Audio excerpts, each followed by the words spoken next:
ماليش فيه، ماليش فيه. انا جالي جهاز فاصل اضاءه، غيرت الكونفرت بتاع الشاشه، نفس المشكله برضو، ما جابش اضاءه.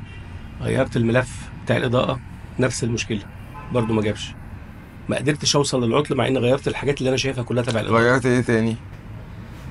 هما الحاجتين دولت والمقاومات والحاجات بصيت عليها تحت التلسكوب، ما فيش فيها اي مشكله. مايكروسكوب. التلسكوب ده بتاع الفضاء. أيوة. بص على القمر. تمام. طيب التغيير العشوائي، انت غيرت الكونكتور ليه؟ حسيت ان في رجل ضعيفه سنه بتتهز او كلام من دوت. طيب العطل بيجيلك طالما ما حدش لمس التليفون قبل منك. اي عطل بيجيلك، ايه ده؟ اي عطل بيجيلك بيبقى سبب العطل حاجة واحدة، مسبب العطل حاجة واحدة، الا في حالة المية. في حالة المية ممكن يكون في اكتر مسبب من العطل، اكتر مسبب للعطل. وفي حالة الشورت كمان، في حالة الشورت ممكن يكون في اكتر من مسبب، مسبب واحد ومتضررين. تمام. هنا اللي بنحتاج نغير اكتر من حاجة.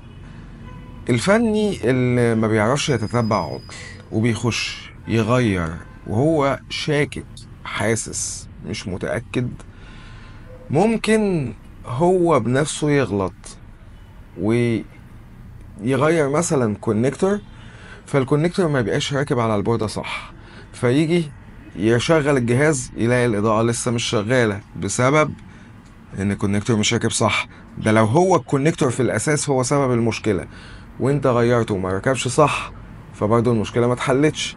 فبالتالي هيروح لايه؟ هيروح لحاجة تانية، يبتدي يغير ملف، يبتدي يغير اي سي، يبتدي يغير في قطعة تانية. طيب اول خطوة الكونكتور ركب وسليم وتمام وباين قدامك ان هو راكب وتمام.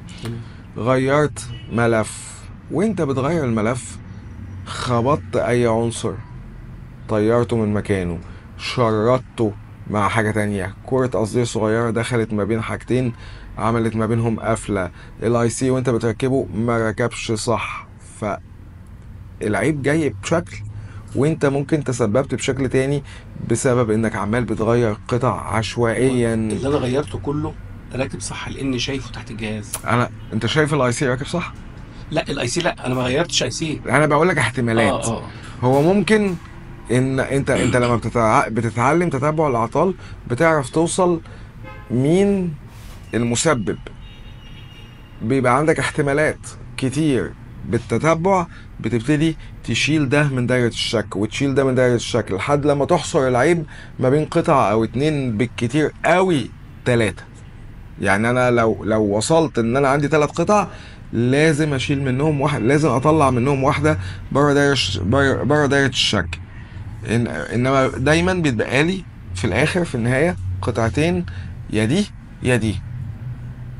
فاهمني؟ تمام. فموضوع ان الفني يغير بدون فحص ده ممكن يؤدي لمشاكل تانية، وفي نفس المشكلة الرئيسية اللي هي مثلا في حالتك كانت إضاءة.